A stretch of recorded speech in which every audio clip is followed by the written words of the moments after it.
Hi, Brenda, you are muted.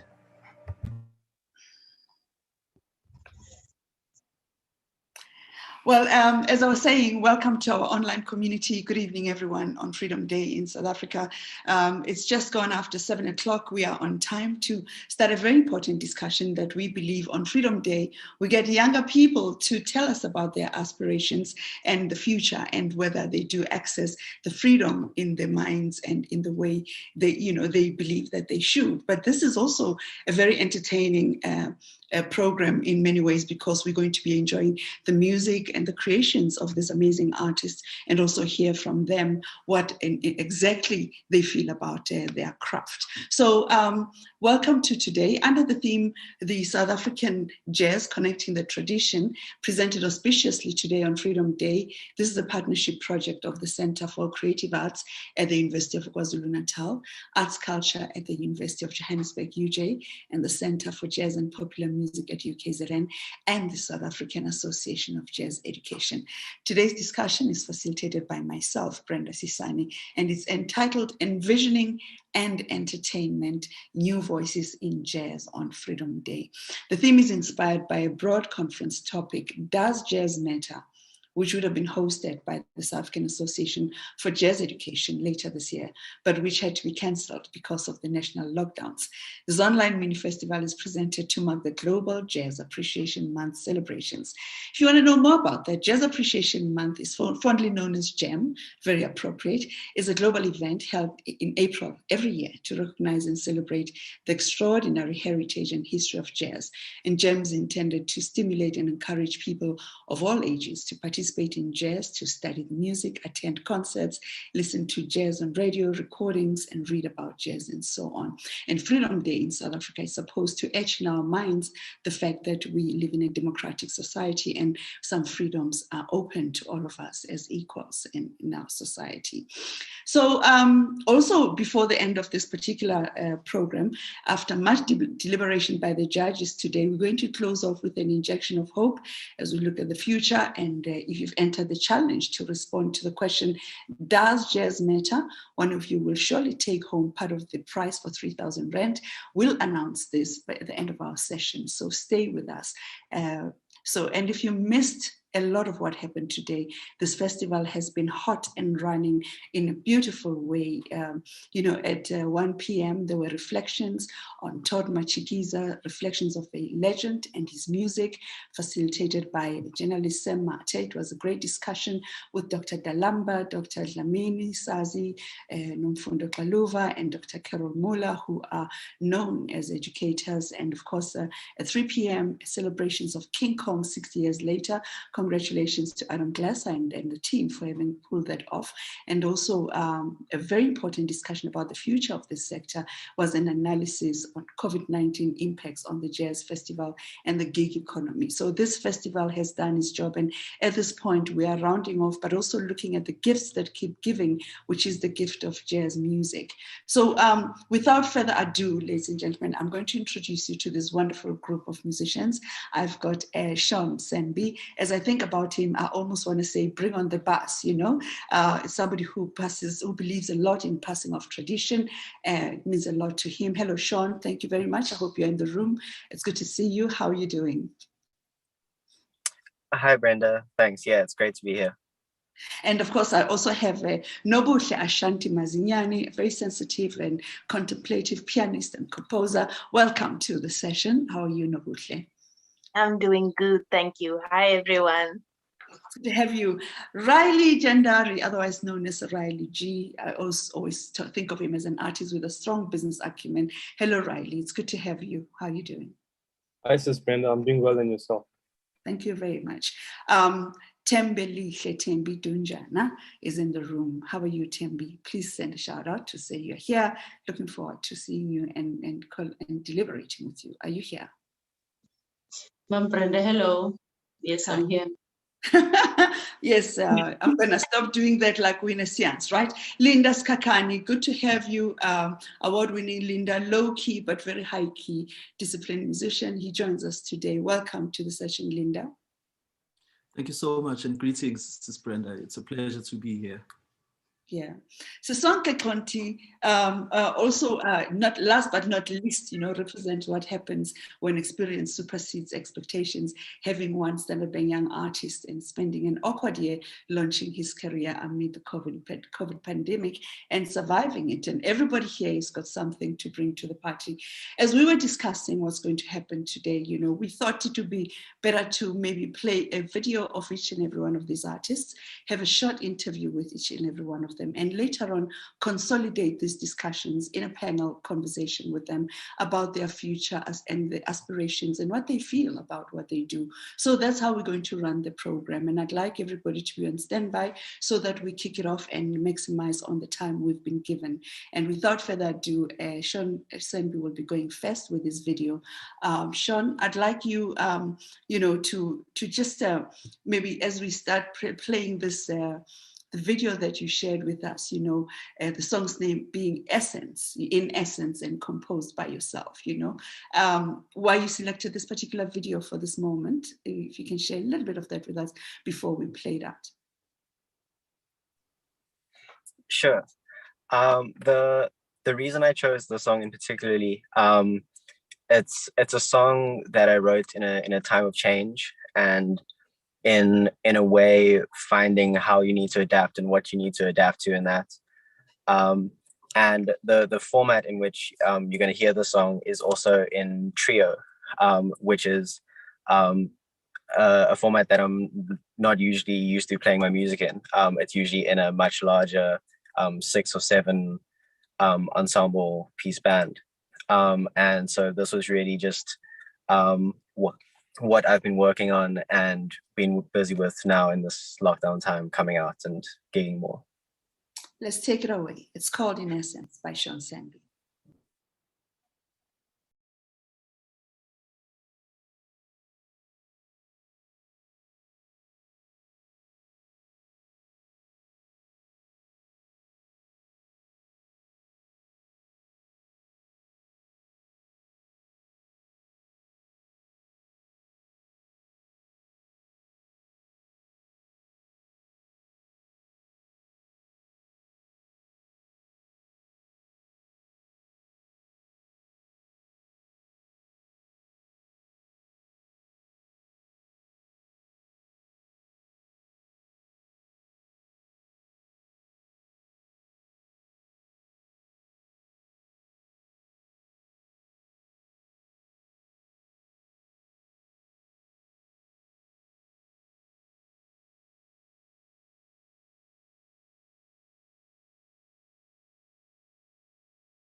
I feel like giving you a round of applause. That was absolutely incredible, Sean. Thank you very much about that.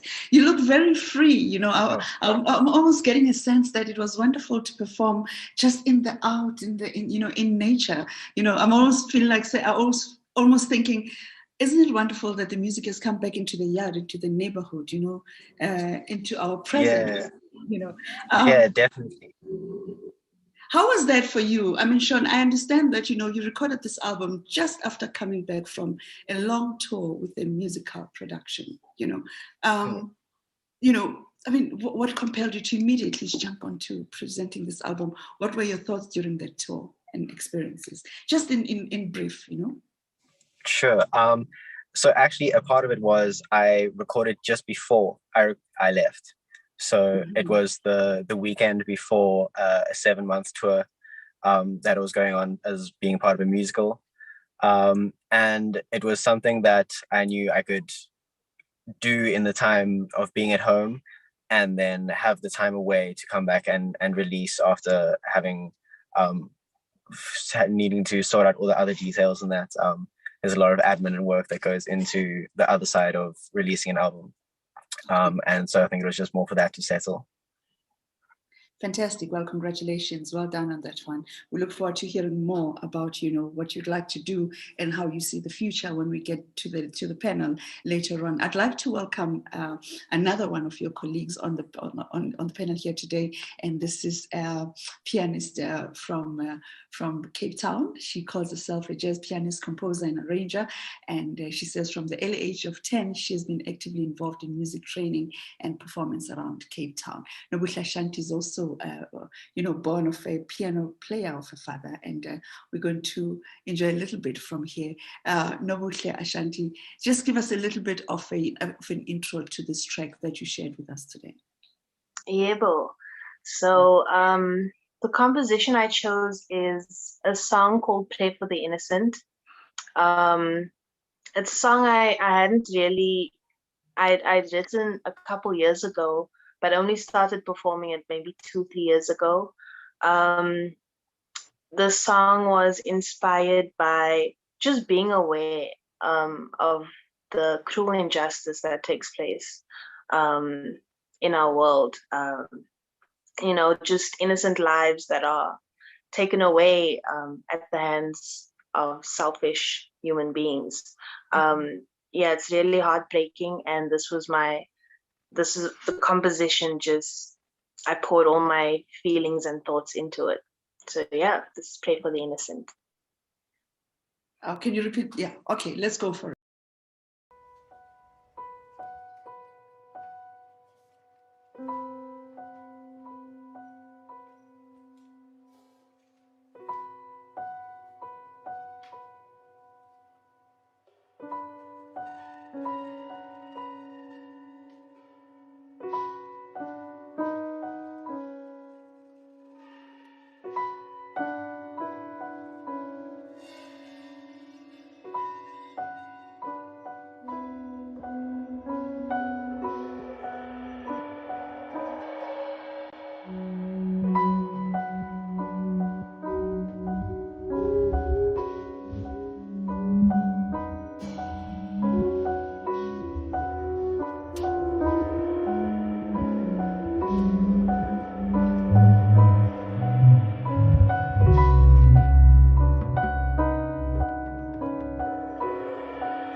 Well, thank you very much. So sensitive you are. You can unmute yourself, Nobuhle. It happens to most of us, trust me.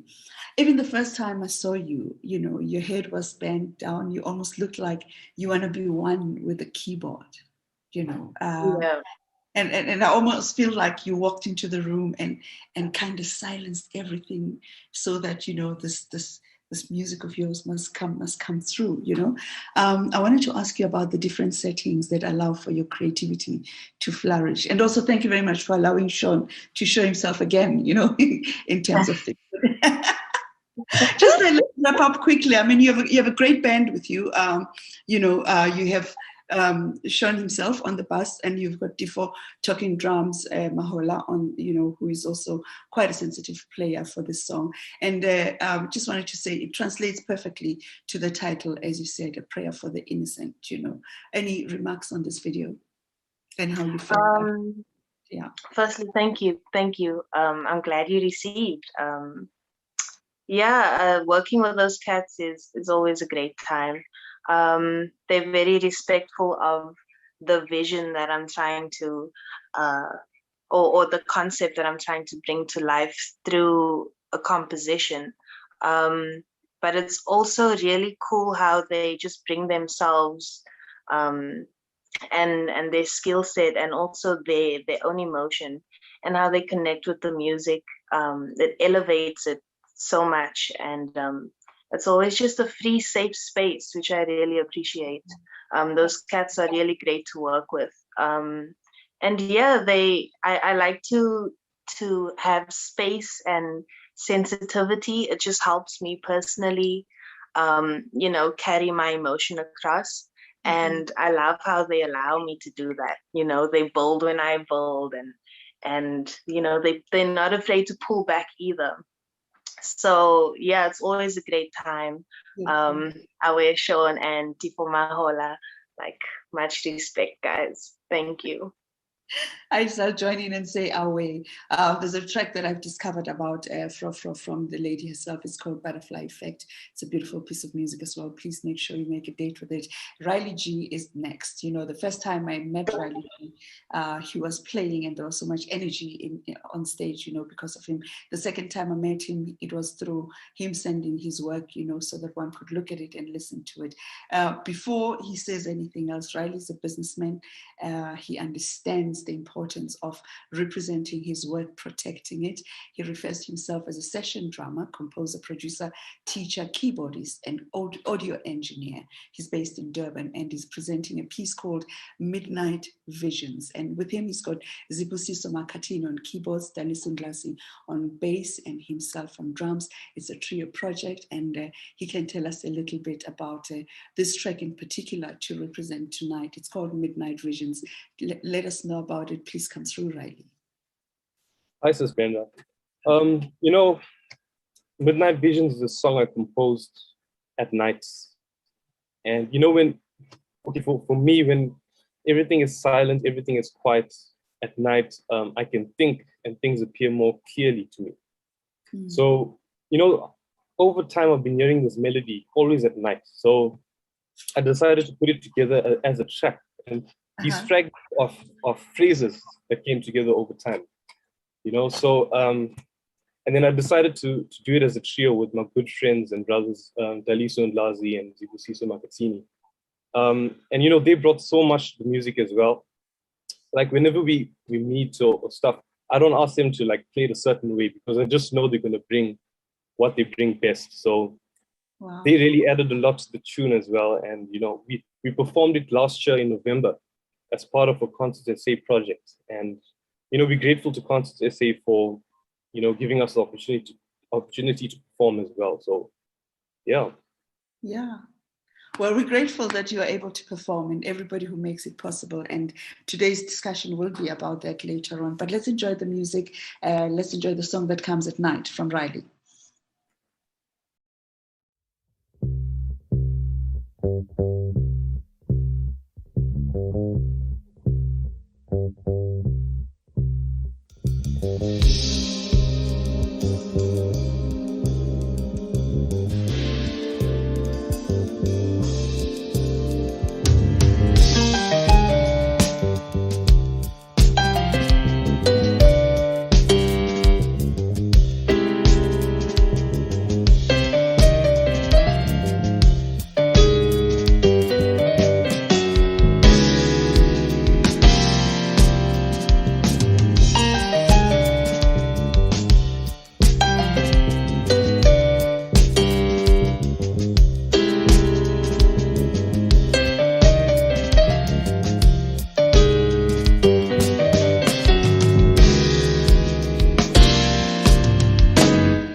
fabulous mood as well, Riley. Thank you so much.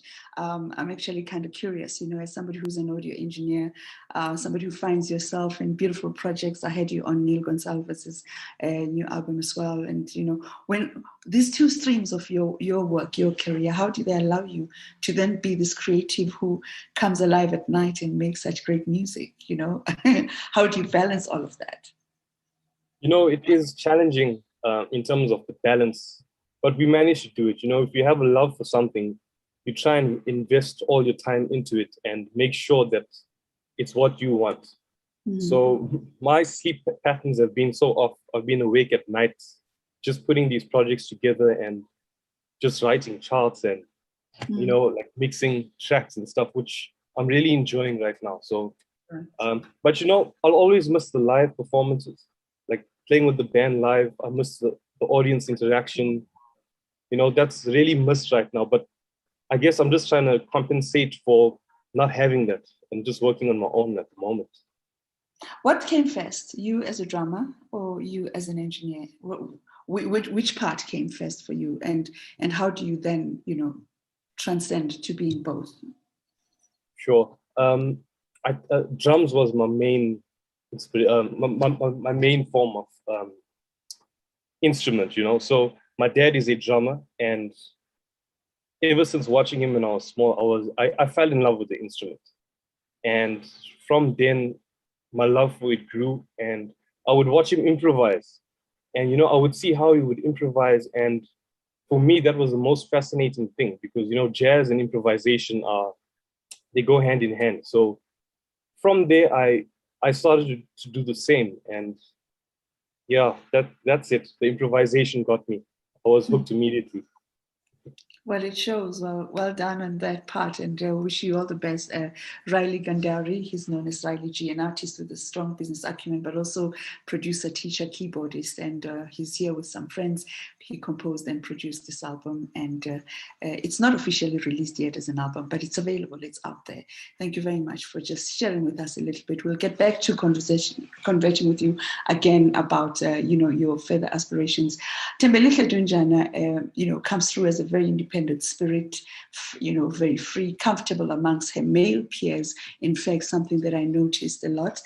She's from Gugulethu to Cape Town. She's a pianist, vocalist, and educator.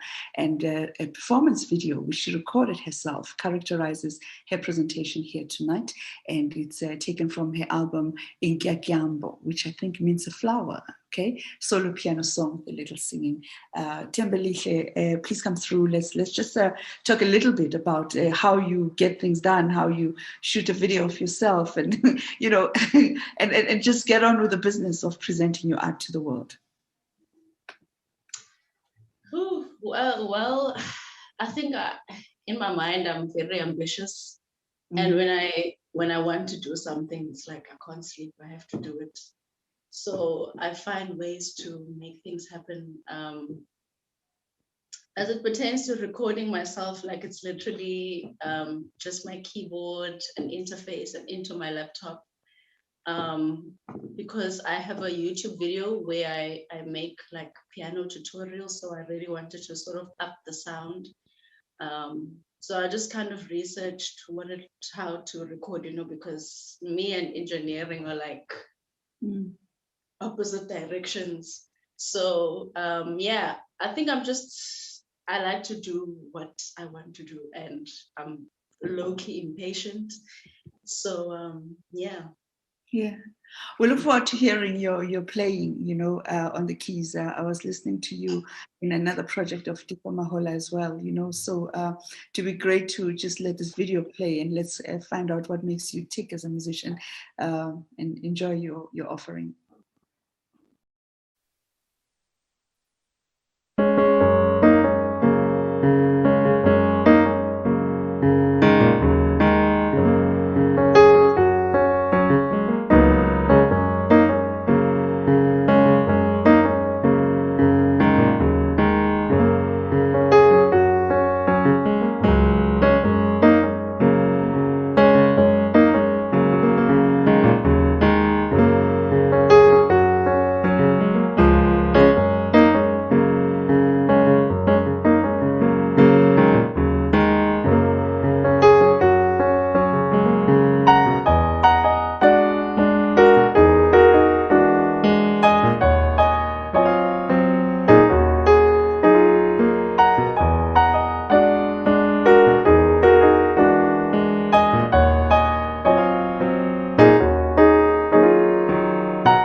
Hmm.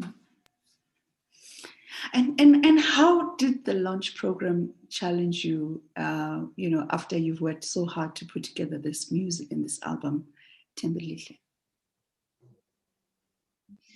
Brenda, please can you repeat that question? I didn't hear Oh, you. I'm sorry. I was just thinking, you launched this album. It was a great announcement. We all were very excited to receive it. What were the learning things for you? I mean, you're very comfortable in what you do in front of the keyboard and teaching as well. There's all these things you self-produce and then you self-promote as well. What were the learnings for you key to? So I look comfortable, but I'm not always comfortable. It's just that sometimes I don't have an option but to do it myself, because I don't think that sometimes it's not always that people are going to see your vision, or sometimes people aren't available. So I just am like that. But the album, I think, I don't know, it was a need for me to release it. People definitely received the music well. But yeah, I just really wanted to share my music because I had so much music, hence the double album. Yeah, it was really a need for me. Yeah, and this music is what I love. It's how I love to express myself. So I just wanted to allow people to enjoy that as well. Okay. Yeah. And what is your vision, really? What is your vision if you were to give it to us in a nutshell? To be as honest as possible, to not have inhibitions, because I'm a very shy person. Maybe it doesn't look like it, but I'm super shy. My vision is I want to be as honest as possible in my music and not to think about what people think. It may not seem like a hectic vision, but for me personally, yeah. All of you. Yeah. Yeah, so yeah, and I mean, part of my vision as well, I really love to teach and I want to further that, because I feel like that's a really important thing for me, because sometimes when I teach people, it's like I'm seeing myself through them. Especially being a teacher as young as I am, I can almost relate to the struggles that they go through, and I just like to be that comforter or mentor kind of a person. So I just really love to teach and guide.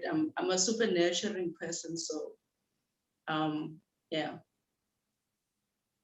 Thembililhe Dunjana, she's a pianist educator, and she's got an album. It's called Ingagambo, and it's worth checking out to everybody who is out there and they haven't heard it. Congratulations. Thank you very much for sharing that with us. I have to go to a place where I one time was taken around a little bit. I don't think Linda Sikhakhane believed that he was taking me around, but Linda Sikhakhane also won an award and found himself in the streets of New York. He's got a low-key personality, but in this case, a very intense person when it comes to his craft and his observance of rules of the game. A very focused player indeed from Umlazi, Durban. He's a saxophonist and an improviser. He meshed 3 songs into one presentation: Pezubonke, Princess Magogo's work, Umkhokheli and Codes of Light. This video was taken on the 9th of May at the New School in New York as part of his senior recital, which turned out to be his sophomore album, An Open Dialogue. On the personnel, he's got Lex Gordon on piano, Zolake Duma, Belle Lepierre on bass, Alon Benjamin on drums, and he says that his albums are both available on digital platforms if you're interested. For now, Linda, I would like you to share with us a little about how you will be reminiscing about being out in the streets, gigging at this time of the night, and that this was taken from you, those jam sessions. But also just, I found you walking the streets of Joburg, distributing your album. Would you like to share with us, what we're about to see and why you combined all these different works, to present a message from yourself? Cool. Thank you so much, Sis Brenda, for the opportunity. Well, I've merged 3 songs that stem from a presentation that I had done in New York in 2019, which was my senior recital. And of course, in that performance, I had not thought that this would be an album. So it was just a presentation.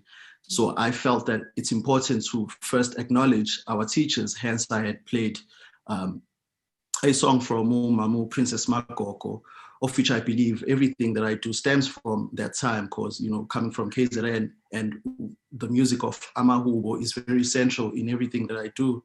And the second song, titled Umkokeli, is actually a response to that song, and also a dedication to the teachers and the musics that comes from KwaZulu-Natal. And Cause of Light is a song that I had written in New York. I was basically just reflecting on my upbringing and what are these cause of light. And in this particular moment, I had been, you know, seeking through the bandstand and, you know, like using the bandstand as a mode of light and, you know, just trying to find meaning in everything that I do. Wow, incredible indeed. Let's enjoy the video, and then, you know, we'll ask you more questions, Linda, about these experiences when we come back.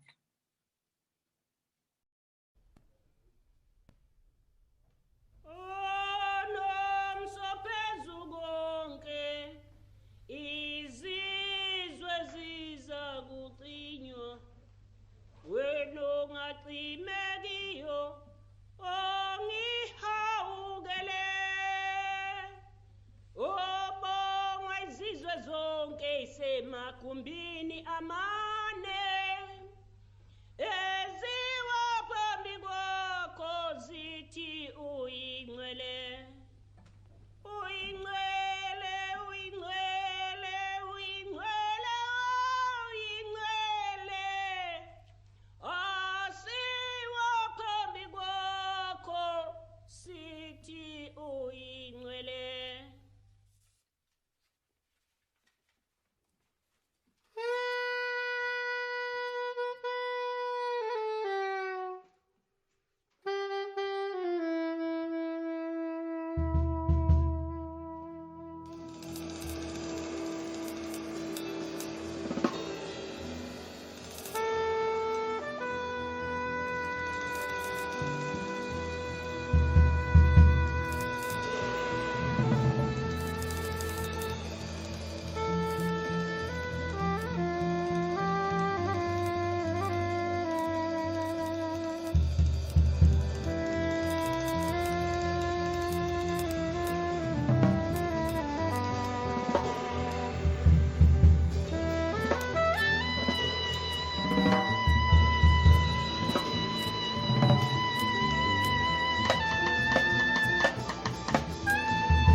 Mm.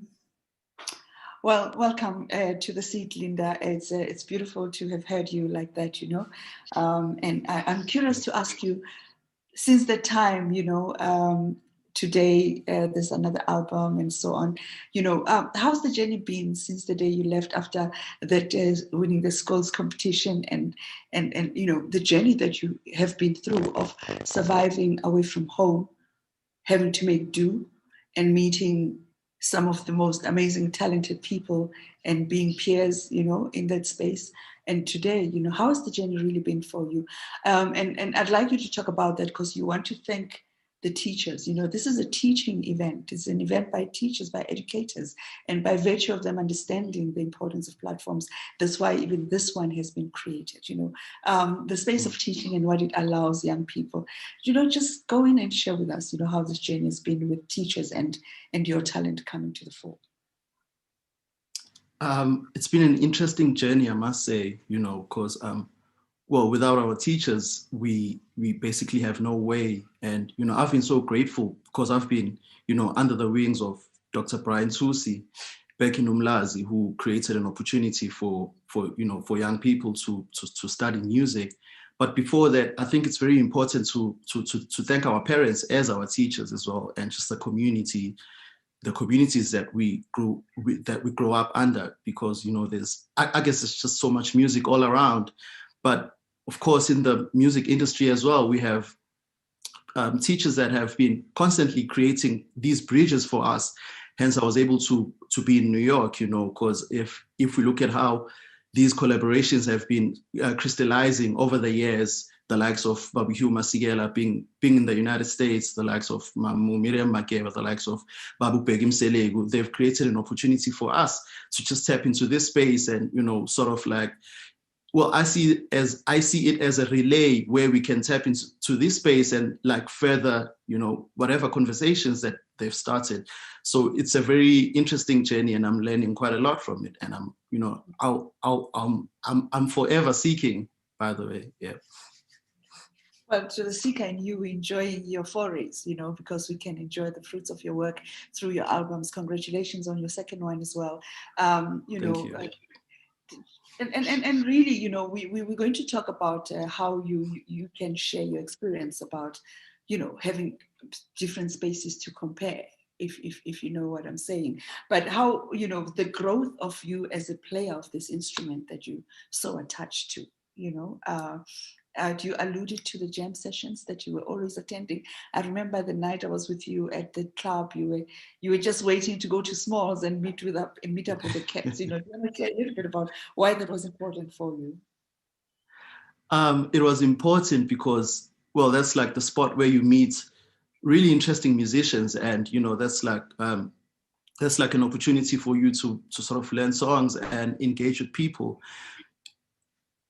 Just to give a bit of background, with the cast that I have on stage, we had met at jam sessions, you know, because there's this thing in New York when you meet a player that, you know, that you deeply resonate with him or her, you exchange numbers, and, you know, you just say we should play, you know, soon. And for me, this recital was actually a manifestation of, you know, all those conversations in a period of like a year and a couple of months, where I had been trying to sort of put together a group and present this outfit.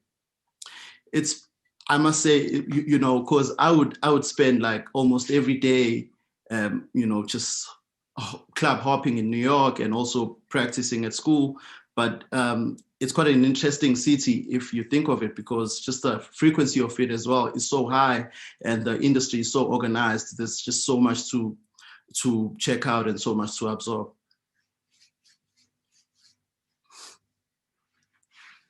Hear more about your exploits, but for now we have to go into the last video, which is Sisonke Xonti, and we will then catch up later on with you know, how the panel is going to go. I'm still sticking to the program as I was given.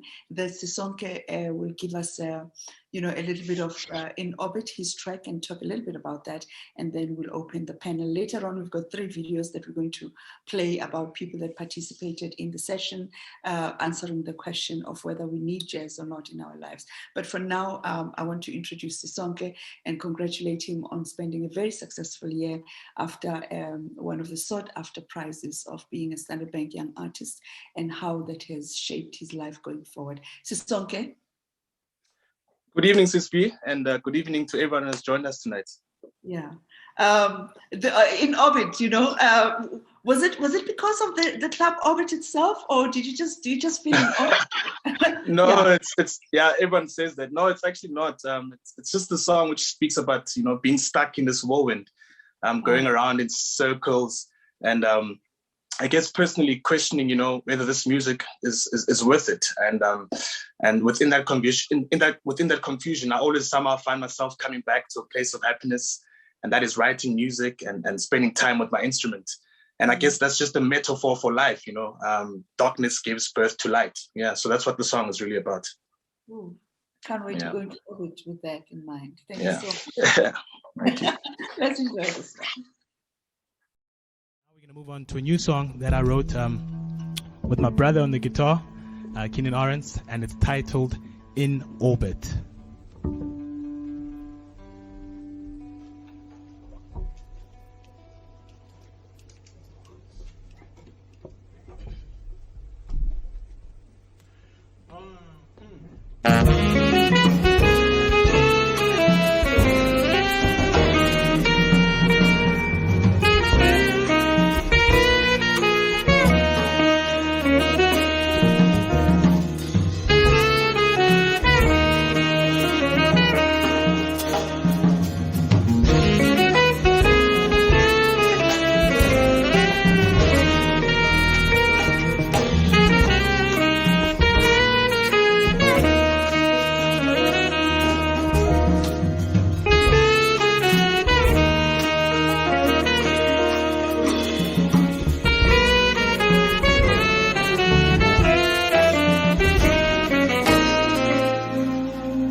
Siavo.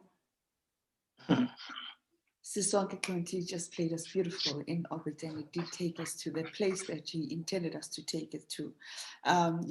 Before I jump onto our panel and invite everybody to unmute and join us, I just wanted to ask you a question. A lot has happened in a period of 12 months. The world changed face, the way we look at each other as human beings. You were this artist who was expected, a lot was expected from you, and you have changed drastically in this past, because of all these positive developments that have happened. What is the look of jazz in South Africa today from your perspective, where you see it now? Thanks, SB.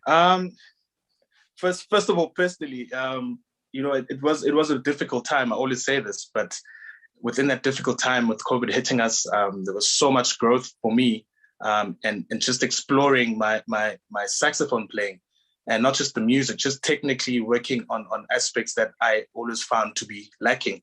With the gigging life, one doesn't have time sometimes to work on certain aspects of their playing. So from a positive, I guess, aspect, that's what I got time to do that.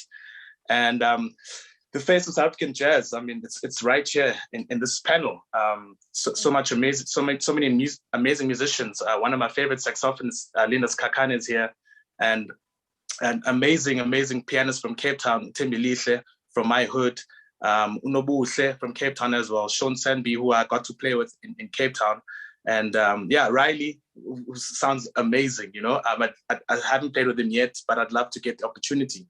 So yeah, as I'm saying, the face of South African jazz and the future is I guess a positive one. Everyone has a different sound, which is very important to be able to paint different colors and different cultures of the South African sound, which is broad. It's just not one sound. So, and the people who are sitting in this panel represent different colors and different paintings of this beautiful South African sound. Yeah.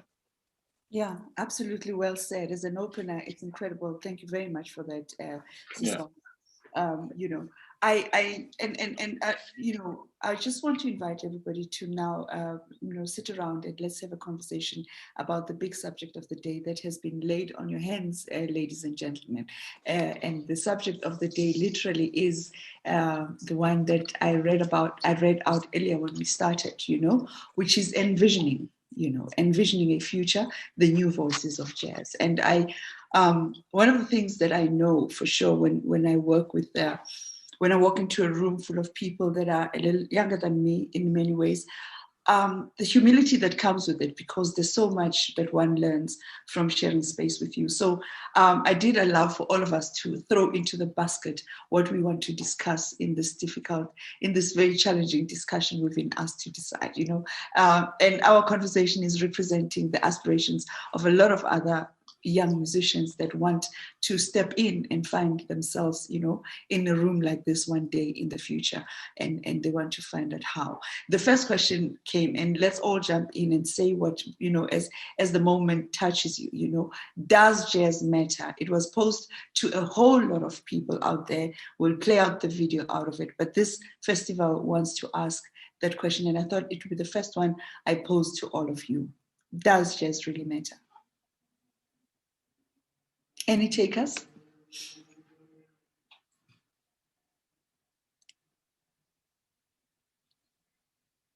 I got an answer, I got an answer earlier on when I asked this question, and I think, Railiji, you had a brilliant thing to say about does jazz matter, and you shared it with, yeah. Yes, jazz does matter, and it'll always be relevant because, it gives us all an equal but unique voice. So although we all equal and, we all listen to jazz, we are involved in jazz, but we must understand that we are all equal, but we are all unique. We have our own voice, and we should think of jazz in terms of life, Things happen where we have to improvise in life, things might happen and we have to, where our plan's supposed to go here, it goes in a completely different direction. So we have to improvise. So that's what jazz is to me, at least. And, in saying that, we still have to have tools for improvisation and, like the blues, be able to swing and, have a conversation with our bandmates and, and also the crowd as well, our audiences, it's important as well. Thank you.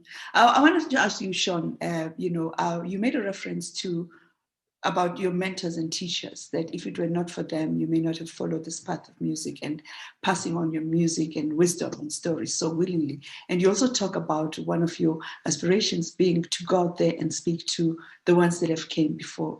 Would you elaborate on that, Sean? Yes, sure.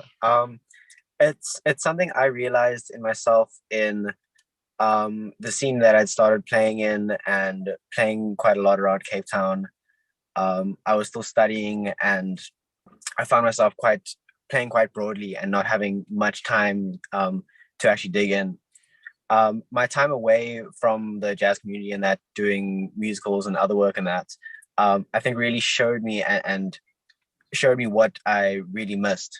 And so in coming back, the thing that I missed was in terms of just connecting with the actual people and the music that they bring and finding out where that music comes from and what that is, because I find that it's so often it's the stories behind the music and those people that gives it its value and that.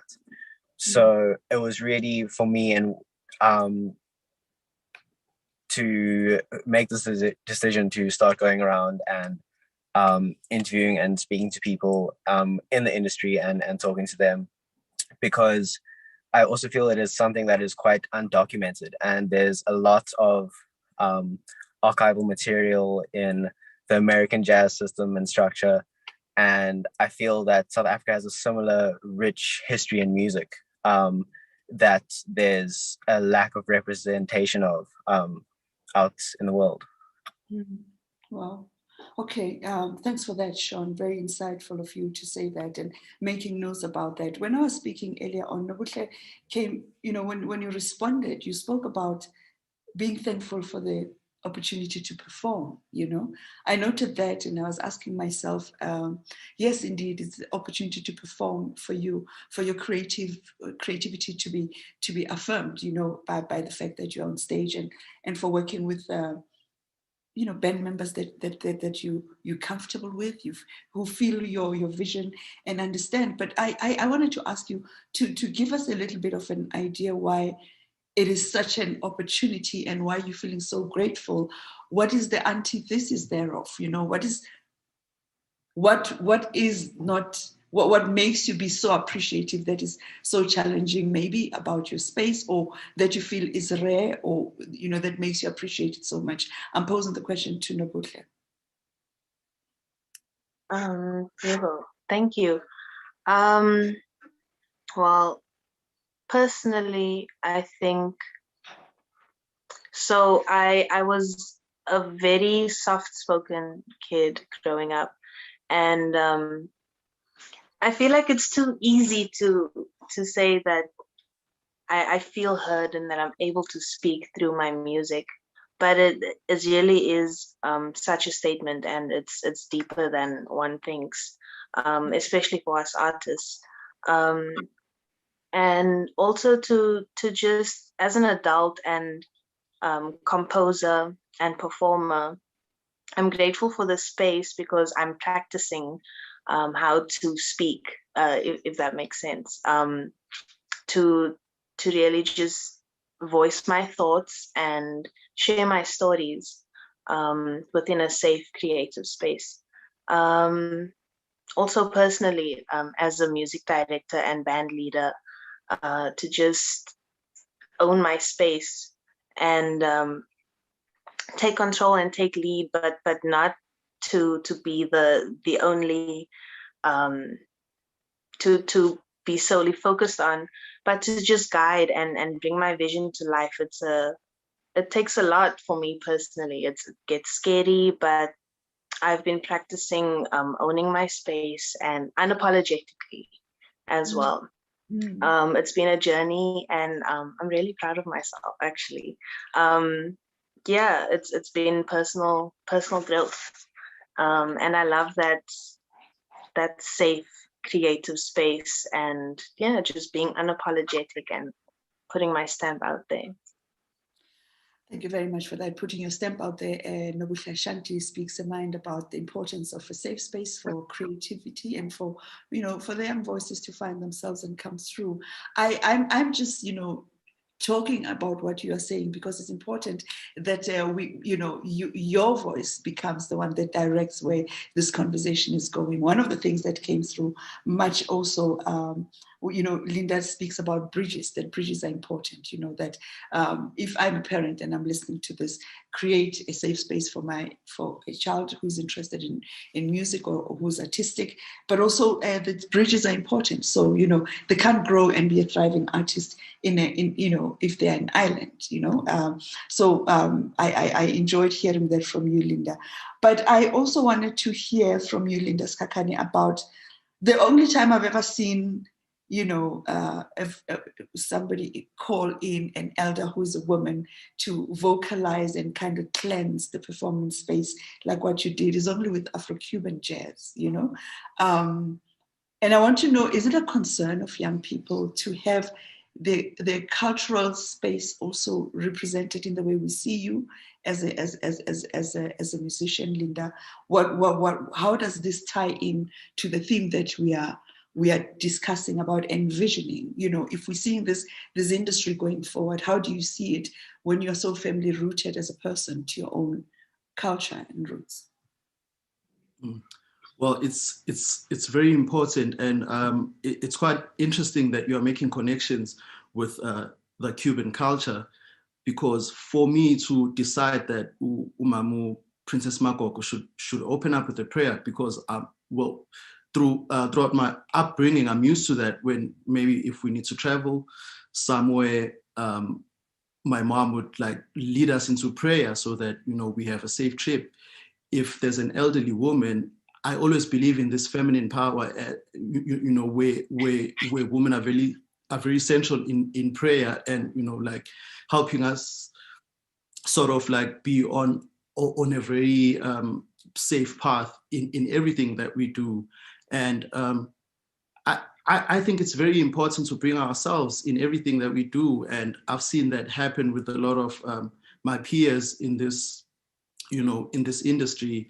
And of course, our masters that came before us. If you look at the likes of Ubabuzi Mngqawana, how he has used traditional concepts and bringing them into jazz, because in most cases when we get to institutions, it's you get to a space where you need to learn something new.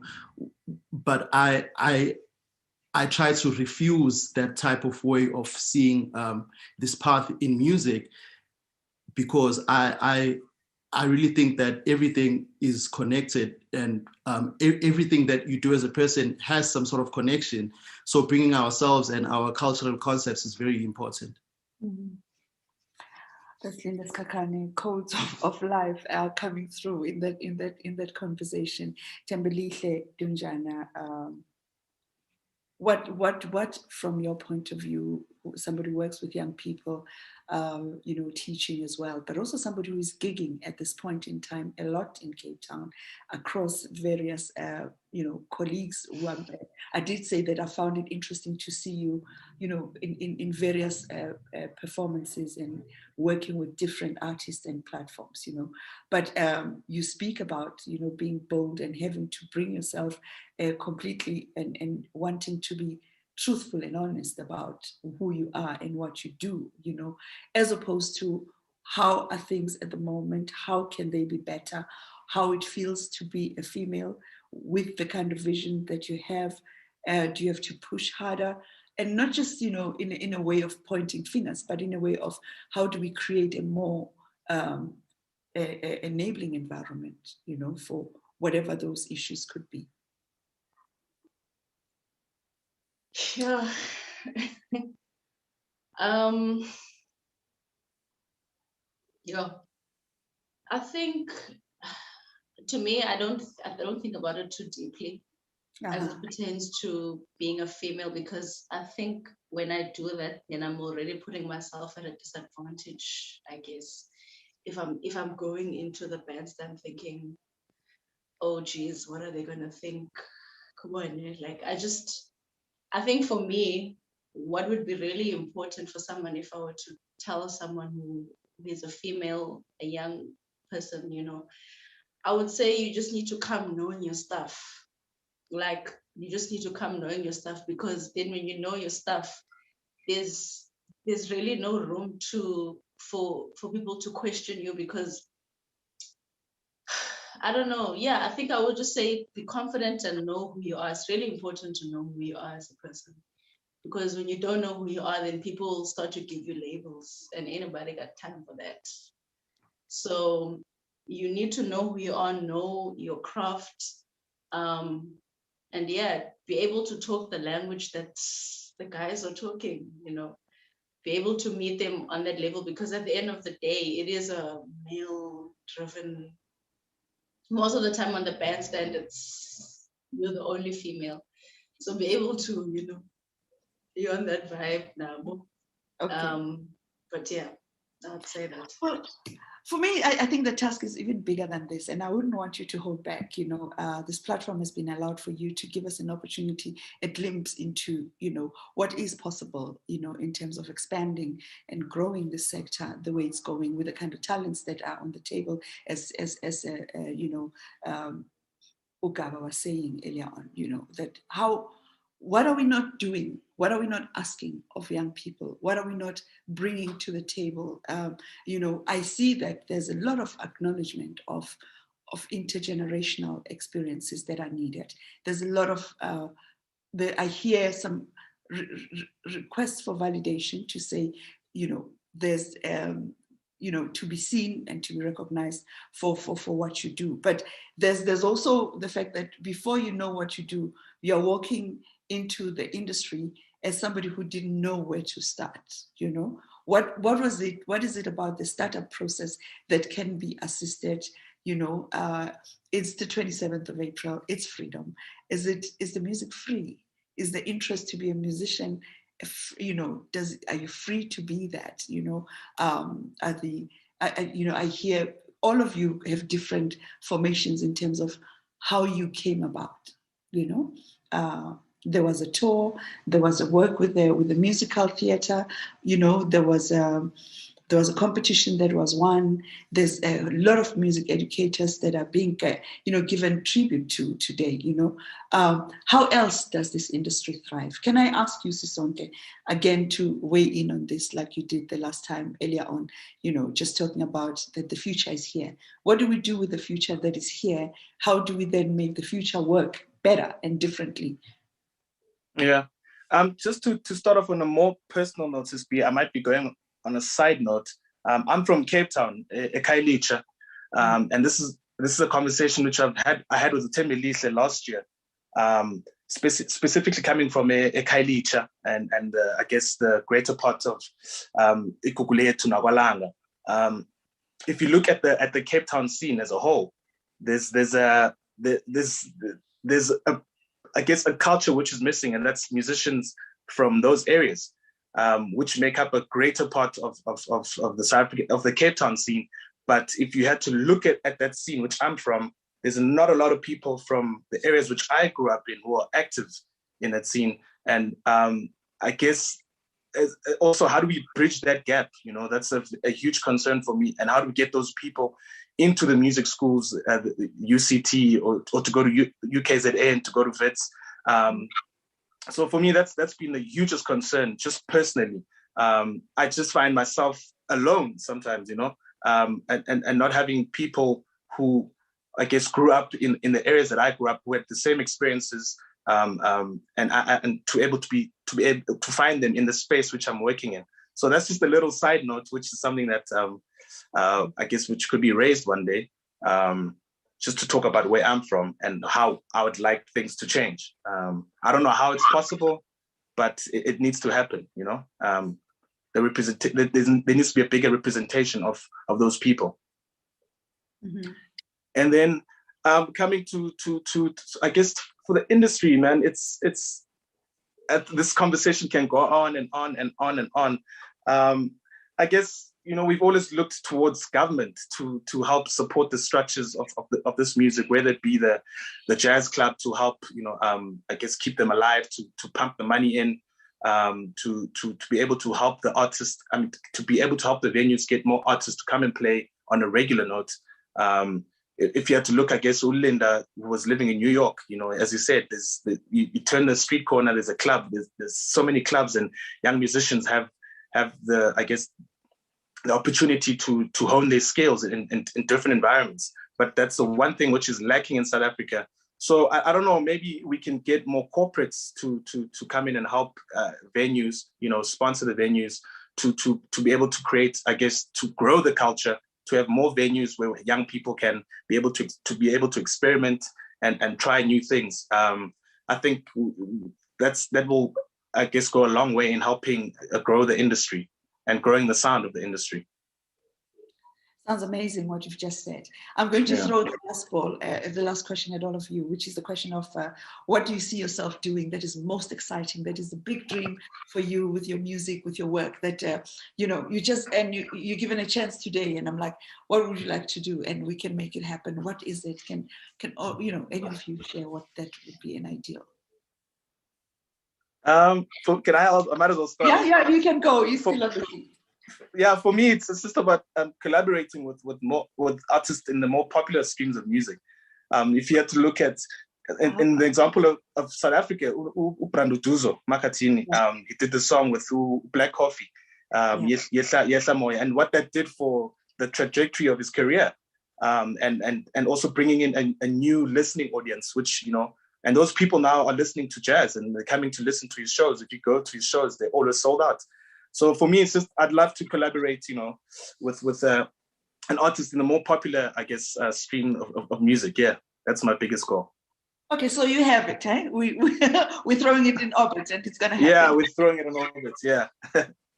Any takers? What else would we like to do? What are we envisioning of ourselves that we haven't said or maybe told anyone or, would like to see happen? Creatively speaking, writing, producing? I think one of my dreams and aspirations in that is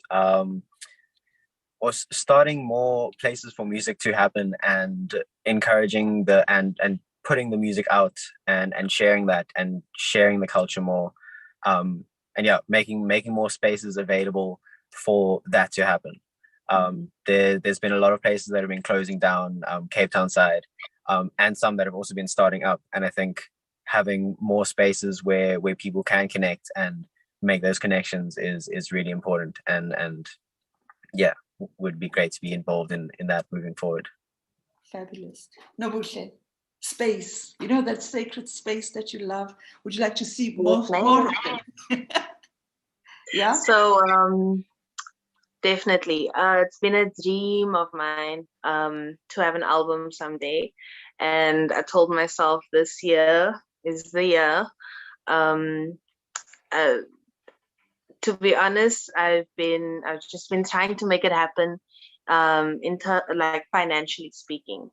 But it's gonna happen if I just keep pushing. And I just really there's a lot going on with my music, and I can't wait to share what's been cooking in my brain. And I can't wait to work with brilliant artists who inspire me creatively, and that I have such great musical chemistry with. I can't wait for us to just get together and just have a good time and put it all down on the CD. And yeah, I'm excited to share. Well, you and Sean have just shared some amazing things that can we get back to normal to be able to record and to have venues open up and have some exciting stuff. I'm left with Linda and Riley, and I really think it would be great to ask you, Riley, that studio of yours, what else does it do, or could it do that it's not doing as a, you know, somebody who is like a sound artist as well? Yes, one of my main dreams is to own a production house, a music production house, where I would mentor up and coming artists and, you know, just see to it that they are guided in the right direction. And it's what they would want to do. And, you know, instead of forcing artists in a certain direction, I think we could really, you know, discover what they love doing and, you know, kind of nurture that into what they want. And I think that's a big part of really preserving the tradition of jazz and, you know, and just advancing it. And although there's that, I'd love to just collaborate with more artists and just work and work.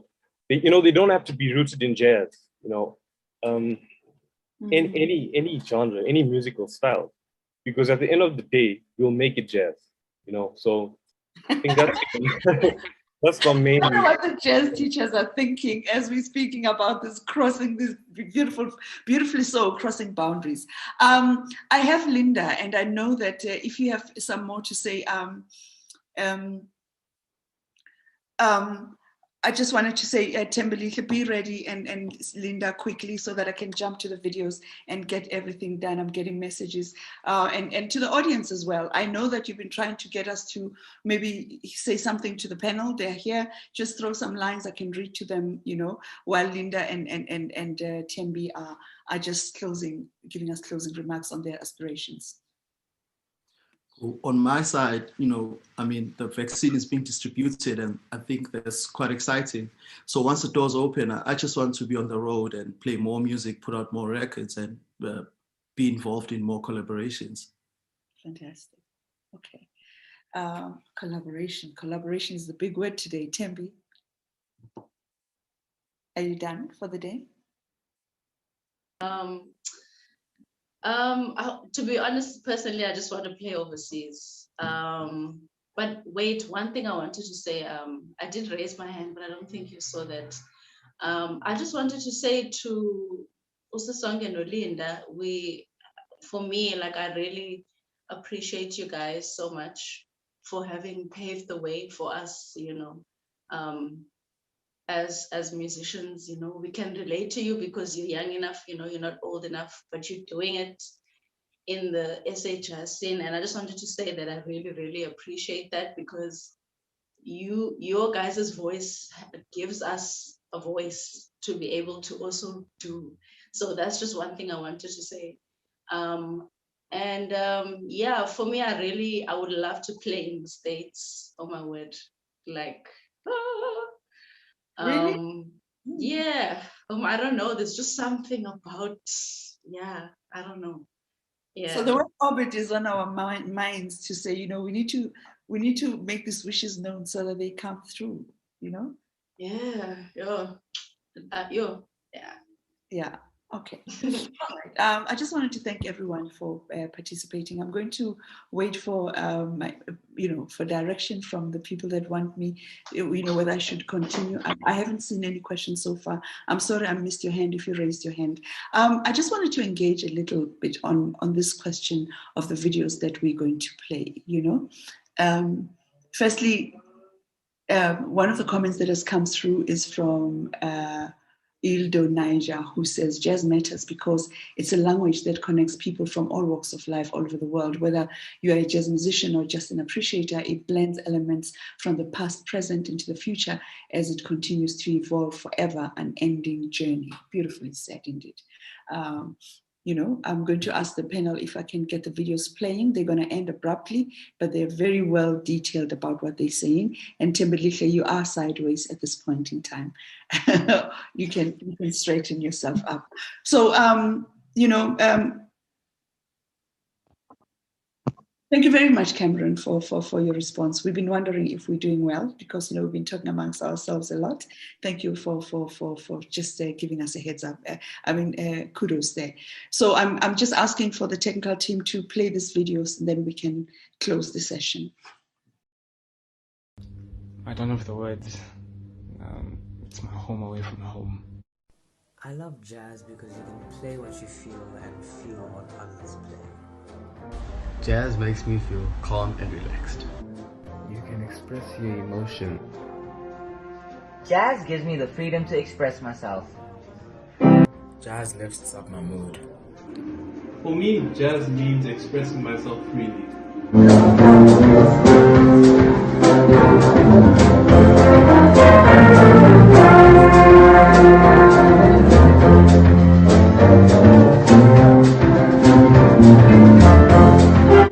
It allows me to focus my creative energy.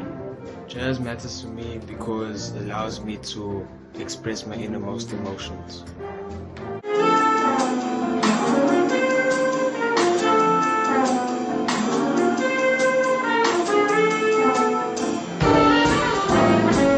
Jazz has been an inspiration to me and has been prominent in me finding out who I am. It's one of the only genres of music that can make me feel happy or sad or make me feel very energetic, or at least when I play a happy song I feel very, very energetic.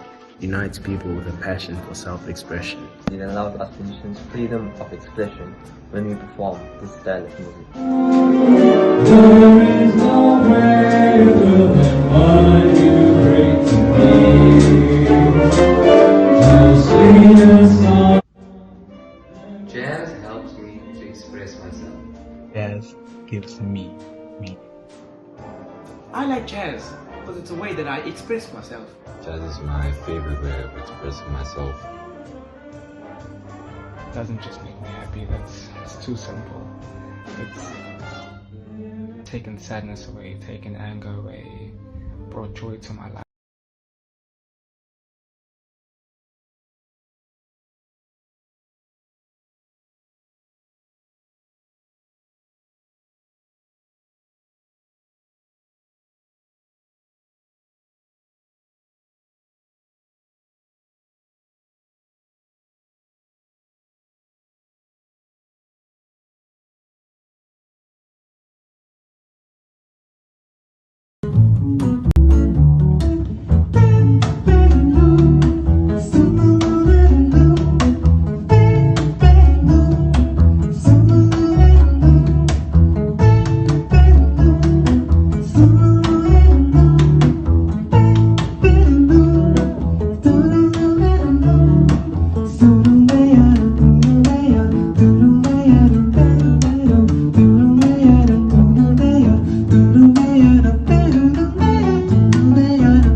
Jazz really matters. This soulful genre was born out of struggles, oppressions that our forefathers, grandmothers, and grandfathers grew up under.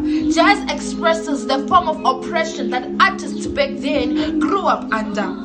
Jazz artists are known for being improvisers, using whichever instrument, flowing with the rhythm to make an iconic song. This in life generally teaches us to come up with solutions without hesitations, to use what we have to make the world and our lives better.